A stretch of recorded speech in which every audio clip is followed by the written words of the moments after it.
Bibo, por favor, pode subir.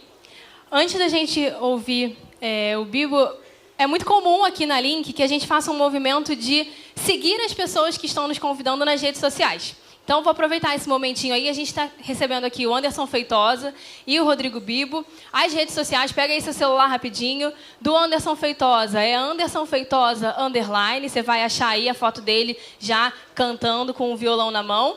E a do Bibo você consegue achar como Bibotalk, tá? Bibo, T-A-L-K. Segue aí os nossos convidados, acompanha o trabalho deles aí em outros lugares que não aqui a Barão da Taquara durante a Link. Vocês têm de sua mão para a gente orar pelo Rodrigo Bibo? Senhor, muito obrigada, Pai, porque nós temos aqui a oportunidade e o privilégio de recebermos convidados, Pai, de recebermos pessoas que têm o mesmo propósito que nós, de levar o Teu Evangelho, Senhor, para além dos limites aqui das 4 paredes da nossa igreja, Senhor, e até os confins da terra.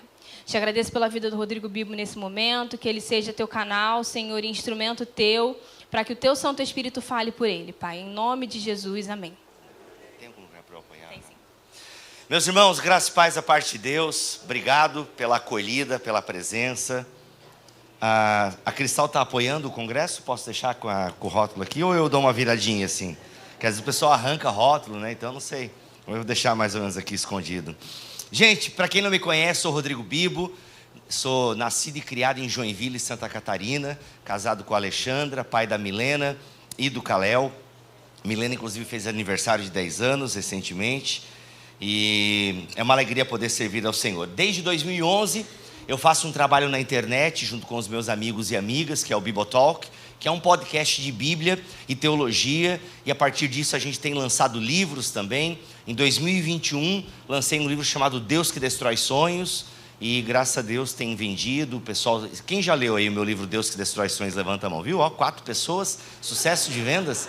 Mas, tem na livraria lá perto do hotel que eu estou hospedado, hein? Você vai lá depois adquirir lá para ajudar a gente, para que mais pessoas levantem as mãos na próxima vez que eu vier aqui. Tá bom, gente? Vai ter, acho, depois uma roda de leitura ali. Então, se você quiser entender um pouquinho mais do conteúdo, você pode vir. Então, gente, muito obrigado, pelo convite. Me sinto honrado de poder estar aqui compartilhando com vocês a palavra. E esse tema tão legal, tão importante, que é a ideia da missão, da igreja local. E eu quero começar, eu queria pedir que você viesse à noite também, porque eu vou pregar uma mensagem agora, que vai ser mais curta, pelo que o pastor me falou, e à noite a gente continua então a mensagem, pensando a mensagem. Mas eu quero que você abra a sua Bíblia, por favor, no Evangelho segundo escreveu Marcos. Evangelho segundo escreveu Marcos, eu vou ler na NVI, pode ser? Evangelho segundo escreveu Marcos, capítulo 1, e o versículo 1.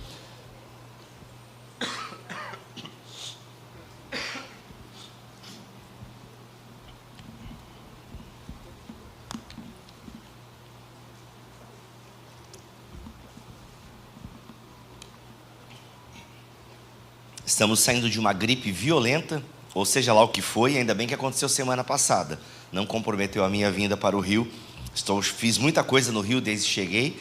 E a voz, assim, ainda de vez em quando, a gente parece que ela vai sumir, Dá um desespero às vezes. Mas não vai sumir, amém. Evangelho segundo escreveu Marcos, no capítulo 1. O primeiro versículo, ele diz o seguinte... Nossa, sumiu o meu texto. O princípio do Evangelho de Jesus Cristo, o Filho de Deus. O princípio do Evangelho de Jesus Cristo, o Filho de Deus. Hoje em dia nós utilizamos a palavra Evangelho, e quando nós pensamos nessa palavra Evangelho, geralmente nos vem à mente a história de Jesus. Os Evangelhos, Mateus, Marcos, Lucas, João. Evangelho se tornou um gênero literário. A gente tem os livros históricos, nós temos as cartas, as epístolas, e nós temos os evangelhos. Então, quando a gente pensa evangelho, muitas vezes, já está condicionado por essa sistematização, por assim dizer. O evangelho é a história de Jesus. Isso não está errado. De fato, o evangelho é a história de Jesus. E é uma história que nos encanta, que nós aprendemos, que nós contamos, que nós encenamos. Mas eu gosto de pensar e voltar um pouco atrás, o porquê, por exemplo, Marcos começa aquilo que nós chamamos de Evangelho de Marcos, mas não era assim que Marcos chamava. Não é assim que eles chamavam no primeiro momento. E Marcos começa o seu escrito falando o Evangelho de Jesus Cristo. O que essa palavra Evangelho ecoava na mente e no coração dos seus leitores, tanto judeus quanto gentios, da época em que esse escrito foi feito. O que evocava, o que trazia à mente, ao coração, quando a palavra Evangelho, que significa boa notícia. Então, quando um judeu lia essa palavra, uma boa notícia, ele automaticamente, provavelmente, ele remetia à boa notícia de Deus livrando e salvando Israel. Evangelho na mente do judeu, o evangelho, a boa notícia na mente de alguém que estava ali no tempo de Jesus, são as promessas de Deus. Ou seja, que boa notícia é essa que a gente quer ouvir? A notícia de que Deus vai livrar Israel dos seus inimigos. É uma notícia que inclusive fazia sentido para aquele tempo, onde Israel ainda estava debaixo de uma outra nação. Alguns autores vão dizer que há uma sensação em Israel de que eles ainda estavam numa espécie de exílio. Ou seja, é como se nós não tivéssemos ainda saído lá do exílio dos nossos pais. O exílio babilônico, o exílio assírio, enfim. Mesmo que depois a gente tenha voltado para Jerusalém, né, o rei Ciro e aquela coisa toda, parece que a gente ainda está aqui, mas não somos livres. Há uma sensação de ainda não sermos livres. Então, quando eles ouvem a ideia do Evangelho de Jesus Cristo, será que é agora que Deus vai restaurar Israel? Será que é sobre isso que Marcos vai falar? De uma restauração de Israel? Será que essa é a boa notícia? Bem, quando você lê o Evangelho de Marcos, você percebe que Roma ainda continua no poder. Israel não está liberta do seu inimigo.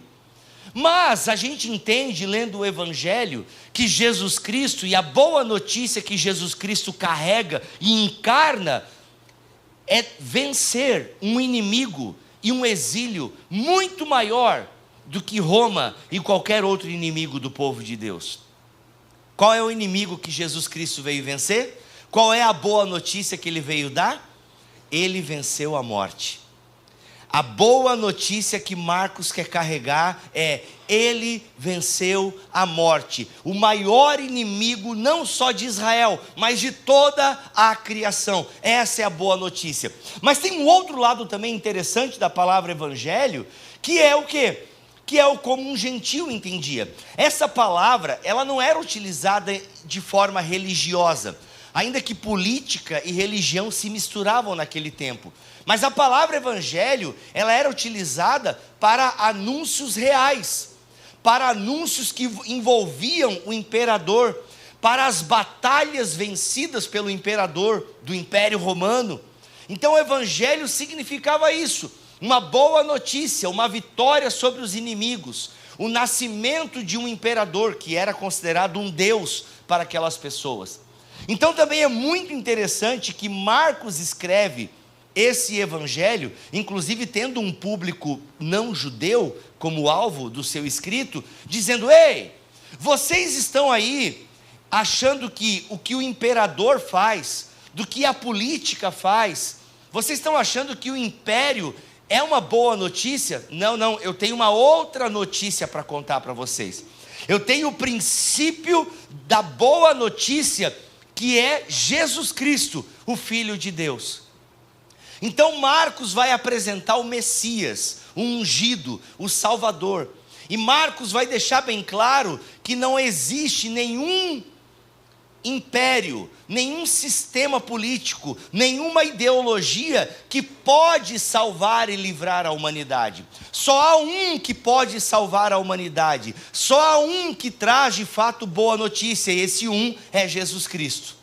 É Ele que é a boa notícia de Deus para a humanidade caída. A gente percebe toda essa expectativa que vem sendo criada no Antigo Testamento, de um Salvador, de um Messias, de um ungido. E o Antigo Testamento, ele termina com um gosto amargo, não é mesmo? O Antigo Testamento, ele termina, rapaz, alguma coisa não está certa. O Antigo Testamento termina de fato com um vazio. E a gente, quando vira as páginas, né, de Malaquias para Mateus, se passam pelo menos 430 anos. E a gente tem ainda o povo de Israel ali, sob o domínio do Império Romano, ainda que tenha liberdade religiosa. Só que eles não podem adorar. Adorar ao Deus deles era permitido, mas eles tinham que também entender que César era Deus, que existia, né, uma divindade que estava ali competindo pela atenção e pela devoção do povo. Marcos é muito enfático. Olha, gente, só existe um evangelho, e esse é o de Jesus Cristo, o Filho de Deus. E Marcos então apresenta o quê? O Messias, o Cristo, o ungido, o escolhido de Deus, para então acabar e trazer verdadeiramente a boa notícia, que não só os judeus precisam, mas os romanos precisam, os bárbaros, os gregos, ou seja, a humanidade caída precisa. Então o Evangelho, a reflexão que eu quero trazer para nós essa manhã, para pensarmos, é que o Evangelho não é somente uma história de Jesus, não é uma história qualquer, é uma boa notícia. Nós proclamamos uma boa notícia. A igreja é a única instituição do mundo que pode proclamar o princípio do Evangelho, dessa boa notícia. Notícia essa que nós damos, notícia essa que nós o quê? Anunciamos. Nós somos portadores de boas notícias. Marcos escreve esse evangelho para que a igreja se entenda e se veja como uma portadora de boas notícias. Nós carregamos boa notícia. Somos arautos de uma boa notícia. Gente, para pensar no mundo que a gente vive hoje. Inclusive o irmão, né, que ministrava o louvor aqui, falava do Rio de Janeiro, essa cidade perigosa. Está tudo perigoso, gente. Perigoso, está tudo muito perigoso. E de fato, não só está tudo muito perigoso, como está todo mundo cansado. O burnout está aí, ó. Se eu perguntar aqui, gente, fica de pé quem se sente cansado e esgotado. Eu posso apostar que a maioria de vocês vai ficar de pé. Mulheres mesmo já pode ficar já. Porque olha, eu fiquei uma semana em casa ajudando a minha esposa, não vi a hora de voltar para o meu escritório. Parabéns, mulheres. Olha vocês, como é que vocês aguentam? Parabéns, porque olha, a gente, claro que trabalhar também cansa fora de casa, no escritório, mas olha, quando se tem 2 filhos pequenos, mãe, você vai sentar para tomar o café, já tem que levantar para pegar alguma coisa, e meu Deus do céu, olha, parabéns. Então está todo mundo cansado, está todo mundo estressado. A gente fala que tem que glorificar a Deus com o nosso trabalho. Eu acabei de escrever um capítulo para o meu novo livro chamado Como Glorificar a Deus se eu odeio o meu trabalho. Porque 85% da população brasileira não gosta do seu emprego. Agora, olha só, gente, nesse mundo que nós experimentamos coisas ruins, neste mundo onde nós cristãos estamos cansados, sobrecarregados, a nós é dito: ei, venham a mim, vocês estão cansados e sobrecarregados. Eu tenho uma boa notícia para vocês: eu trarei descanso para as vossas almas. Nós temos o Evangelho, e é muito interessante que Deus sempre abençoa o seu povo com uma intenção muito clara. Sempre que Deus nos abençoa com essa boa notícia que é Jesus Cristo, Ele está dizendo: ei, vai e passa adiante. Anuncie, vocês carregam uma boa notícia. O nosso mundo hoje precisa dessa mesma boa notícia que foi dada quando Jesus Cristo nasceu. O mundo sempre precisa de uma boa notícia. E nós carregamos essa boa notícia. Não é um sistema econômico, uma ideologia, um político, uma nova filosofia. Não! Quem carrega a boa notícia da qual o mundo precisa é o povo do Evangelho. É o povo de Deus que carrega essa notícia. Nós temos uma boa notícia. Como que a minha e a tua vida, como que essa comunidade tem exemplificado, testificado, encenado essa boa notícia? Como é que nós encarnamos na nossa vida diária a boa notícia que é Jesus Cristo, o Filho de Deus? Como é que nós encarnamos essa boa notícia? Como que a boa notícia de que Deus é por nós, como que a boa notícia, Deus não nos abandonou, como que a boa notícia, Deus é por nós, nos ama, como que ela tem sido manifestada? Através da minha e da tua vida, através dessa igreja local, nesse lugar onde ela está construída. Nós carregamos boas notícias. Carregar boa notícia não significa ser alguém iludido e otimista diante da desgraça, não é isso. Não, nós somos realistas. Nós enfrentamos, olhando e vivendo os momentos difíceis.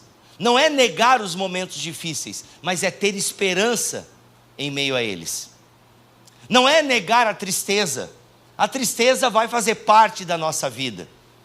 Não é negar a tristeza, mas é saber que em meio à tristeza, em meio às tribulações, nós nos gloriamos nela, como o apóstolo Paulo vai falar. Por quê? Porque nós sabemos que Jesus venceu a morte. Nós sabemos que Jesus é o espelho do coração paterno de Deus. Nós sabemos que Jesus é a carta de amor que Deus dá à humanidade, dizendo: eu não desamparo vocês, eu estou com vocês, eu sou por vocês.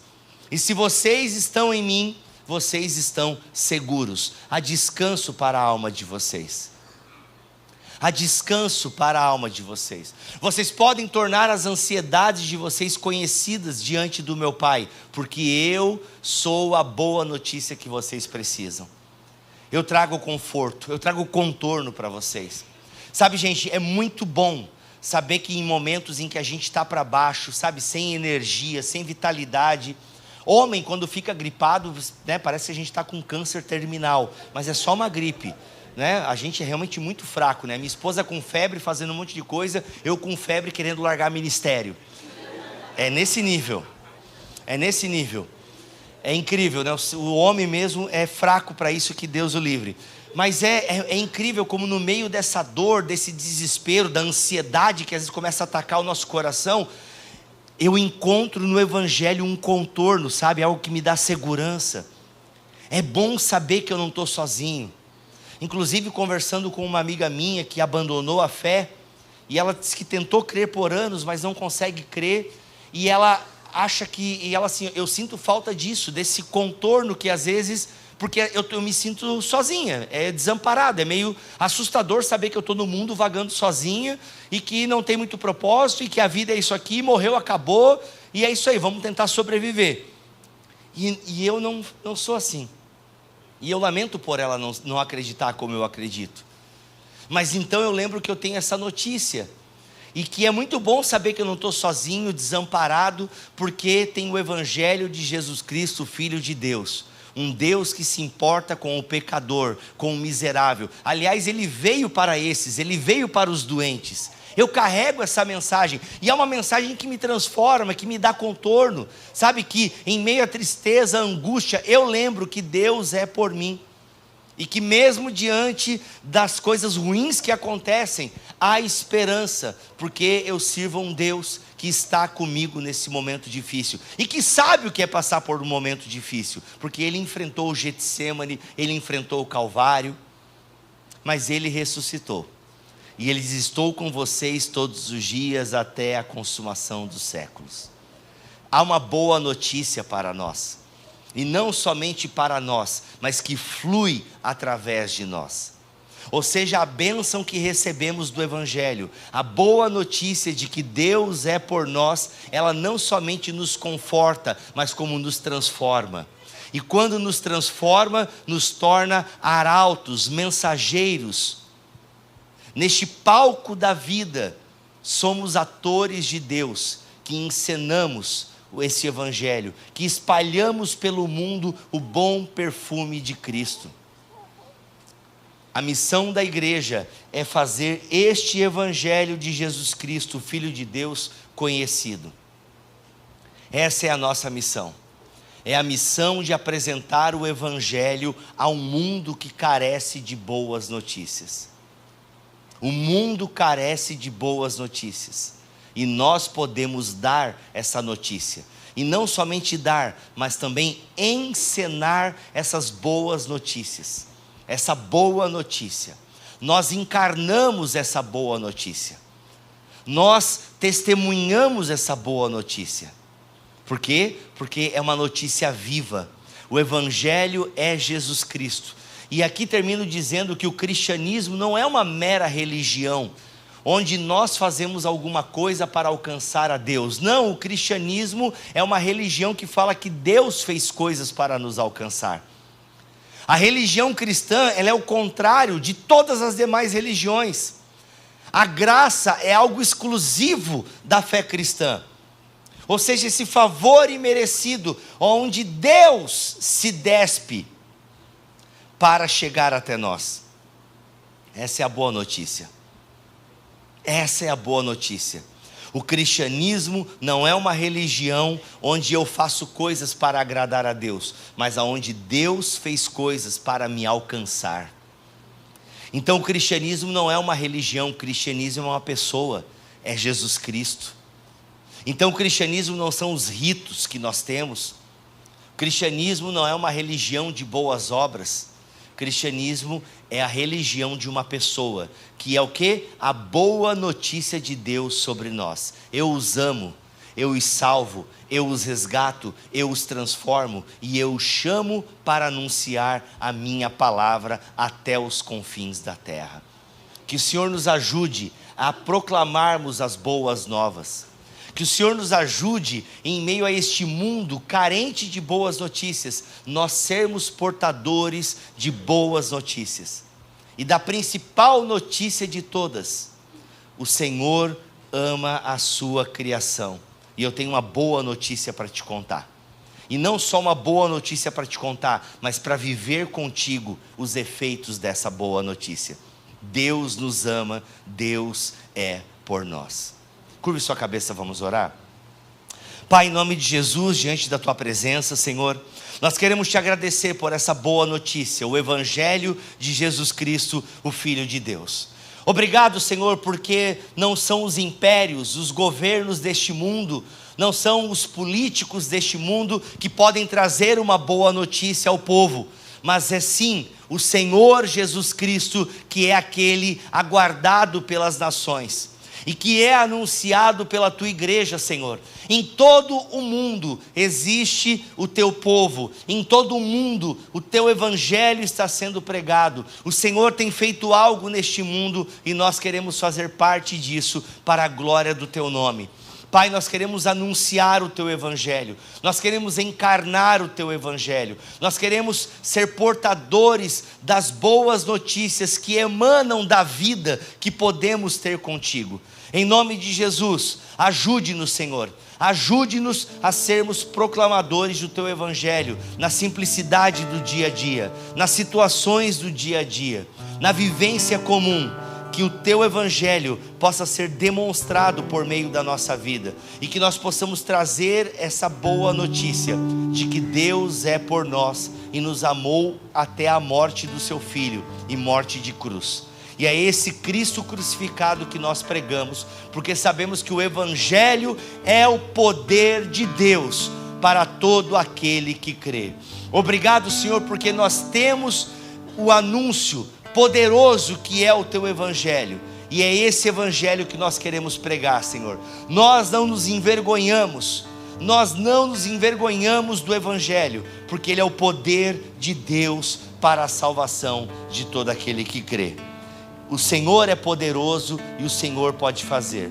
Somente nos use como instrumentos em tuas mãos, para a glória do teu nome. Amém e amém.